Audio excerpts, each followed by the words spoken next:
रहीम अस्सलाम वालेकुम। आज हम पढ़ेंगे CHN का 5th chapter the environment and its impact on community health. माहौल और इसका कम्युनिटी हेल्थ पर क्या असर है, ये चैप्टर आज हम पढ़ेंगे। सबसे पहले इसके कुछ ऑब्जेक्टिव्स है। Definition of environment, component of environment, factor in their impact on community health, ये सारी चीज़ें हम इस स्लाइड में पढ़ेंगे। सबसे पहले एनवायरनमेंट के बारे में जानते हैं कि एनवायरनमेंट क्या है। The complex physical, chemical and abiotic factors such as climate, soil and living things. Abiotic में क्या क्या चीज़ें आती हैं जिनमें सांस नहीं होती। बायोटिक वो होती है जो लिविंग थिंग्स होती है, एबायोटिक जो कि लिविंग थिंग्स नहीं होती। ठीक है, that act upon an organism और an ecological community and ultimately determine its form and survival. हमारे माहौल में जितने भी चीज़ें होती हैं हमारे इर्द गिर्द, वो फिज़िकल हो, केमिकल हो, बायोटिक हो, एबायोटिक हो, जो भी चीज़ हो वो हमारे एनवायरनमेंट में आती है।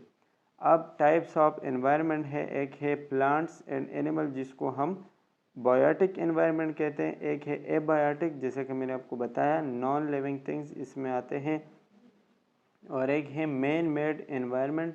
मैन मेड वो है जो कि इंसानों ने खुद बनाया हुआ होता है, जैसे कि इंडस्ट्रीज़, बिल्डिंग्स, पोल्यूशन वगैरह, ये सारी चीज़ें मैन मेड एनवायरनमेंट में आती है। एनवायरनमेंट किन किन चीज़ों से बना है? एटमॉस्फेयर। एटमॉस्फेयर क्या होता है? Atmosphere include the thick gaseous metal surrounding the earth के सराउंडिंग जो एयर का गैसियस जो मेंटल है, गैसियस स्पेस जो है जहाँ पे हवा होती है, about 300 kilometres above the earth surface, मतलब ज़मीन से तकरीबन 300 किलोमीटर ऊपर तक ये स्पेस जो है इसको हम कहते हैं एटमॉस्फेयर, जिसमें मुख्तलिफ़ किस्म की गैसेस होती है। दूसरा है बायोस्फेयर। बायोस्फेयर वो है जहाँ पे लिविंग ऑर्गेनिजम्स पाए जाते हैं, मतलब सिर्फ ज़मीन का जो सरफेस है जहाँ पे लिविंग ऑर्गेनिज्म पाए जाते हैं। थर्ड है लीदोस्फेयर। लीदोस्फेयर कौन सा है? Originated from Greek word mean rocky, rocky sphere. Rocky मतलब जहाँ पे रॉक्स पाए जाते हैं, जहाँ जिस हिस्से तक ज़मीन पर चट्टानें वगैरह मौजूद है। The solid outer most shell of the rocky planet, जो सॉलिड शेल होता है ज़मीन का, ठीक है, तो वो उसको हम कहते हैं लीदोस्फेयर। यहाँ पे एक बात और लिखिए, the earth is spheroid, oval shape, जैसे अंडे का शेप नहीं होता उसी तरह ज़मीन का शेप है, बिल्कुल गोल नहीं, ओवल शेप्ड है अंडे की तरह। फिर नंबर 4 हाइड्रोस्फेयर। हाइड्रोस्फेयर क्या होता है? जहाँ पे पानी पाया जाता है उस सरफेस को हम कहते हैं हाइड्रोस्फेयर, जहाँ पे mass of water pound on ज़मीन के ऊपर हो, ज़मीन के नीचे हो, उसको हम क्या कहते हैं? हाइड्रोस्फेयर। के कुछ कंपोनेंट्स है। सबसे पहले फिज़िकल कंपोनेंट क्या है? वो चीज़ें जिसको हम टच कर सकते हैं, ठीक है, या हमें नज़र आती है, उसको हम कहते हैं फिज़िकल। अब इसमें air, water, soil, housing, climate, geography, heat, light, noise और डिब्रिस। डिब्रिस मतलब जो चीज़ें तबाहशुदा चीज़ें होती हैं उनको हम कहते हैं डिब्रिस। और इसके अलावा रेडिएशन, ये सारी जो चीज़ें होती हैं इसको हम कहते हैं फिज़िकल कंपोनेंट्स ऑफ एनवायरनमेंट। दूसरा जो है बायोलॉजिकल एनवायरनमेंट। बायोलॉजिकल में क्या क्या चीज़ें आती हैं जिनमें कुछ न कुछ हद तक, या जिनमें सांस हो, या जिनमें जो है लिविंग थिंग्स आती हैं बायोलॉजिकल एनवायरनमेंट में, ठीक है, जो कि ज़िंदा हो। वो है virus, microbial agents, insects, rodents जिसको हम रेट कहते हैं, चूहे, एनिमल्स एंड प्लांट्स, ठीक है, मतलब ये वो ज़िंदा चीज़ें हैं, तो ये बायोलॉजिकल एनवायरनमेंट में आती है। नंबर 3 है psycho social environment. Psycho social environment क्या होता है? जिनमें हमारा कल्चरल वैल्यूज़, कस्टम्स, हमारे रिवाज, बिलीफ, हमारे अकीदे, हमारे आदात, एटीट्यूड, लाइफस्टाइल, एजुकेशन, ये सारी चीज़ें किस में आती हैं? साइको सोशल में। मतलब सोशली हमारा एक दूसरे के साथ कैसा ताल्लुक़ होता है, एनवायरनमेंट के साथ कैसा ताल्लुक़ होता है, हमारे आदात क्या है, हमारा लाइफस्टाइल कैसा है, हमारा मज़हब क्या है, ये सारी चीज़ें आती है साइको सोशल एनवायरनमेंट में। फिर है environmental factor affecting community health. वो कौन सी चीज़ें हैं, एनवायरमेंटल फैक्टर्स हैं जो कि कम्युनिटी हेल्थ पे असर करती है। सबसे पहले उसमें the natural environment in which we live is constantly deteriorating because constant changes which are taking place in the various ecosystem of our biosphere। मतलब हम जिस माहौल में रहते हैं वो कॉन्स्टेंटली उसमें बिगाड़ पैदा हो जाता है, उसमें कॉन्स्टेंटली चेंजेस आना शुरू हो जाते हैं। अब ये है some changes are cyclic and transient because of seasonal variation. कुछ चीज़ें ऐसे होती है, कुछ चेंजेस जो कि साइक्लिक मतलब साल में या महीने में कुछ दफ़ा वो चीज़ें आती हैं फिर चली जाती है, मतलब वो चेंजेस जैसे कि फ्लड हो गया, ठीक है। फ्लड का एक ख़ास होता है, एक सीज़न होता है, जैसे कि ज़्यादातर जब बारिश ज़्यादा होती हैं तो फ्लड आने का चांसेस ज़्यादा हो जाते हैं। या ड्राउट खुशकसाली होती है, जब बारिश नहीं होती तो खुशकसाली हो जाती है।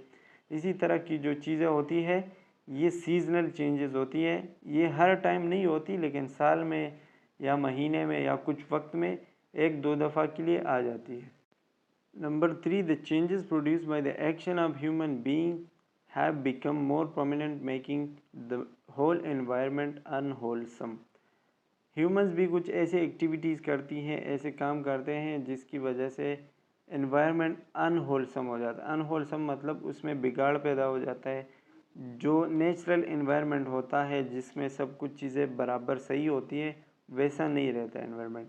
The air we breathe every moment is not clean.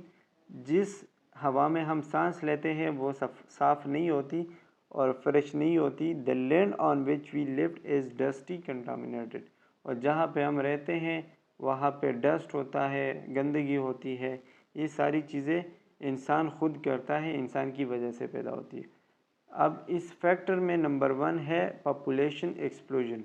Population जैसे कि नाम से पता चलता है, जब आबादी बहुत ज़्यादा हो जाती है तो वो फिर मुख्तलिफ़ किस्म की गंदगी पैदा करती है, ठीक है। इसकी वजह से इसका डायरेक्ट इफ़ेक्ट पड़ता है एनवायरनमेंट पे। The rapid increase in our population is creating problem of waste management. मतलब फिर वेस्ट मैनेजमेंट बंदा नहीं कर पाता। आप गंदगी कहीं भी फेंक देते हो, हर जगह गंदगी गंदगी होती है।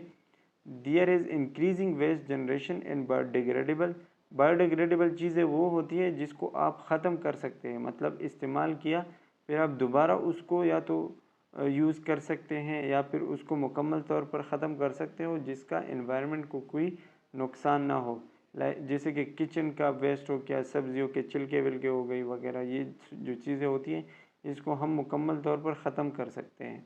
दूसरा है नॉन बायोडिग्रेडेबल, वो चीज़ें जिसको हम ख़त्म नहीं कर सकते, मतलब वो आपने इस्तेमाल करके कहीं पे फेंक दी तो वो वही वैसी की वैसी रहेगी, वो ख़त्म नहीं होगी। जैसे कि प्लास्टिक बैग्स हो गई, तेली जिसको हम कहते हैं तेलिया, ठीक है, डिस्पोजेबल मटेरियल जो हो गई, ये चीज़ें ख़त्म नहीं होती, ठीक है। और ये चीज़ें जाके फिर एनवायरनमेंट के लिए मसला हो सकता है।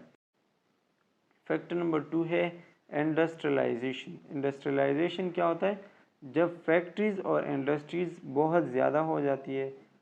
अब इसमें क्या होता है कि all the industries generates lots of gases, effluent, solid matter, thermal waste. ये मुख्तलिफ़ चीज़ें पैदा करती हैं, गैसेस पैदा करती हैं, सॉलिड मटेरियल पैदा करती हैं, ठीक है। कुछ मतलब उनसे कुछ पानी वानी केमिकल्स वगैरह निकलती हैं, थर्मल और हीट भी पैदा करती हैं। तो ये सारी चीज़ें एनवायरनमेंट के लिए मसला बन सकता है। These waste are often release directly into the air. या तो वो डायरेक्ट एयर में रिलीज़ कर देते हैं जो गैसेस होते हैं हार्मफुल, रिवर, दरियाओं और चश्मों वगैरह में, ठीक है। On the land which are deteriorating on our environment and causing harmful effect on human health as well. या फिर हमारे माहौल में रिलीज़ कर देते हैं जो कि इंसानों के हेल्थ पर उसका इफ़ेक्ट डायरेक्टली पड़ता है। As an other component of biological environment, ये दूसरा जो है दूसरा फैक्टर है। नंबर 3 है अर्बनाइजेशन। अर्बनाइजेशन क्या होता है? जब आप घर वगैरह बहुत ज़्यादा बना लेते हो और आपकी जो लैंड होती है जहाँ पे आप फसल काश्त कर सकते हो या ज़मींदारी कर सकते हो, वहाँ पे आप घर ज़्यादा बना लेते हो, इसको कहते हैं अर्बनाइजेशन। आबादी का ज़्यादा होना। आबादी मतलब आप कंस्ट्रक्शन ज़्यादा करते हो। It is due to industrial revolution, मतलब अगर आपके कंट्री में या आपके इलाके में इंडस्ट्रीज़ बहुत ज़्यादा हो जाती है, poverty and lack of resources and poor service in village, तो फिर गांव से जो है लोग आते हैं इंडस्ट्रीज़ में काम करने के लिए, ठीक है। People from village migrate to cities for employment, education etc। जितने भी लोग आते हैं तो वो शहर में बसते हैं। अब शहर में जितनी आबादी ज़्यादा होगी उतना माहौल ख़राब होगा, उतनी गंदगी होगी। तो अर्बनाइजेशन का मतलब कि शहरों का बढ़ जाना या आबादी का किसी जगह पे बहुत ज़्यादा हो जाना। नंबर 4 है ऑटोमोबाइल्स। ऑटोमोबाइल्स क्या होते हैं? गाड़ियाँ, ठीक है। जब गाड़ियाँ बहुत ज़्यादा हो जाती हैं तो वो भी मुख्तलिफ़ किस्म की गैसेस पैदा करती हैं, ठीक है। और इसके अलावा वो नॉइज़ भी पैदा करती हैं और डस्ट भी पैदा करती हैं। तो ये वजह भी एक हो सकती है। जिसमें लिखा है the exhaust release from automobiles is creating a great havoc in the environment.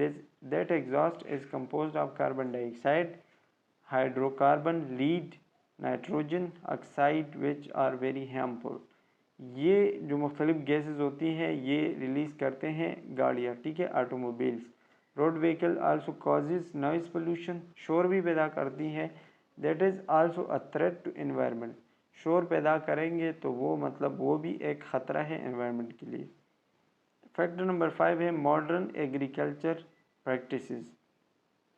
Modern agriculture practices क्या होते हैं? The insecticides and chemical fertilization have lasting effect on agriculture products and are passed on to various animals through the food chain and food web and cause harmful effect on living organisms। हम फसलों के लिए मुख्तलिफ़ दवाइयाँ इस्तेमाल करते हैं जो कि इंसेक्ट्स को मारने के लिए होती है, या केमिकल फर्टिलाइज़र होते हैं फसल को ज़्यादा जल्दी ग्रो करने के लिए या उनकी क्वांटिटी बढ़ाने के लिए। तो वो चीज़ें अक्सर फसल में आ जाते हैं, फिर उनको इंसान जो है वो खाते हैं। तो जब वो चीज़ें आप खा लेते हैं तो वो ज़ाहिरी बात है आपके हेल्थ पर असर करेंगे। तो मॉडर्न एग्रीकल्चर प्रैक्टिसेस जो होती है ये भी हमारे एनवायरनमेंट के लिए एक मसला हो सकता है।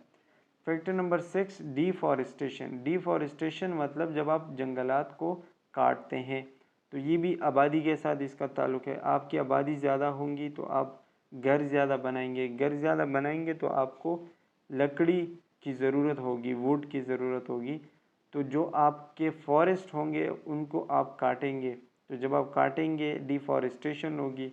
इससे आपके इन्वायरमेंट पर कई तरह के इफ़ेक्ट हो सकते हैं। आपको ऑक्सीजन सही तरीके से नहीं मिलेगा साफ़, आपकी हवा सही नहीं होगी, ठीक है, आपको जो है बारिशें नहीं होगी, बहुत सारे इफ़ेक्ट आपके इन्वायरमेंट पे हो सकते हैं। It refer to removing forest. Remove forest आप करते हैं, it is done because of wood requirement by human beings, demand on wood for construction of houses, buildings. जब आप ये चीज़ें बनाते हो, industries, dam, road, highway and expansion of land civilization, ये चीज़ें आप करते हो तो आपको वुड की ज़रूरत पड़ती है, जिससे आपको मसला हो सकता है एनवायरनमेंट में। डिफॉरेस्टेशन काज सॉइल इरोजन, इससे सॉइल इरोजन भी होता है, मतलब ज़मीन बंजर हो जाती है जहाँ पे आप फसल फिर नहीं उगा सकते या कोई और ज़मींदारी नहीं कर सकते। Change in climate and obviously community health, climate changes आ सकते हैं, गर्मी ज़्यादा हो जाएगी अगर आप फॉरेस्ट जो है वो काटते हैं तो। Number 7 radio active substances. Radio active substances क्या होते हैं? जिससे शुआएँ रिलीज़ होती है। अगर आप ऐसी चीज़ें ज़्यादा यूज़ करते हैं जिससे शुआएँ रेज़ रिलीज़ होती हैं तो वो भी एनवायरनमेंट के लिए मसला हो सकता है। जैसे कि लेबॉर्ट्रीज़ में, हॉस्पिटल, पावर प्लांट, ये इन जगहों पे ना मुख्तलिफ़ चीज़ें यूज़ होती है और उनका डायरेक्ट इफ़ेक्ट पड़ता है एनवायरनमेंट पे, जहाँ पे न्यूक्लियर बम्स बनते हैं, ठीक है। Radioactive waste require specialized method of disposal, इनके लिए एक ख़ास तरीक़ेकार होता है रेडियो एक्टिव वेस्ट के लिए, इसके डिस्पोज करने के लिए। If such method are not more then they pollute water as well as air. अगर आप वो तरीके इस्तेमाल नहीं करेंगे जो सही तरीके हैं इसके डिस्पोज करने के लिए, तो फिर ये आपके पानी के साथ साथ आपका हवा भी जो है वो पोल्यूट करेंगे, ये रेडियो एक्टिव सब्सटेंसेस। नंबर 8 है नेचुरल डिज़ास्टर्स। नेचुरल डिज़ास्टर क्या होते हैं? जो कि नेचुरली जो चीज़ें होती हैं जो कि आपके एनवायरनमेंट के लिए मसला बन सकते हैं नेचुरली, ठीक है। उसमें सबसे पहले क्या क्या आते हैं? फ्लड आता है, सैलाब आया, वो नेचुरली आता है। हरिकेन्स, समंदरी तूफ़ान आते हैं, वॉल्केनिक एरप्शन, लावा वगैरह, अर्थक्वेक, ज़लज़ले आते हैं, सुनामीज़ आते हैं, और आंधी वगैरह, आंधी तूफ़ान, ठीक है, ज़मीनी निज़ाम जो होती है। तो ये नेचुरल चीज़ें हैं जो ये भी जो है ये चीज़ें ये भी आपके एनवायरनमेंट को ख़राब बना सकते हैं। यहाँ पे ये ख़त्म हो जाता है चैप्टर नंबर 5। Thank you.